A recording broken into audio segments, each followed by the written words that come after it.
بسم اللہ الرحمن الرحیم۔ السلام علیکم ورحمۃ اللہ وبرکاتہ۔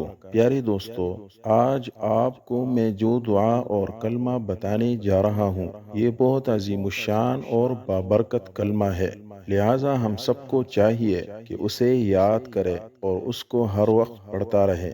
حضرت ابراہیم علیہ السلام کو جب آگ میں ڈالا گیا اس وقت اس نے یہ دعا پڑھی تھی، اور نبی کریم صلی اللہ علیہ وسلم نے بھی یہ دعا پڑھی جب حضرت عبداللہ بن عباس رضی اللہ عنہما سے روایت ہے کہ ابراہیم علیہ السلام نے یہ کلمہ کہا تھا جب اسے آگ میں ڈالا گیا، اور محمد صلی اللہ علیہ وسلم نے بھی یہ کہا جب لوگوں نے آپ سے کہا لوگ تمہارے خلاف جمع ہو گئے ہیں اس لیے ان سے ڈرو، لیکن اس سے ان کے ایمان میں اضافہ ہوا اور انہوں نے یہ کلمہ کہا۔ سماعت فرمائے، حسبنا اللہ ونعم الوکیل۔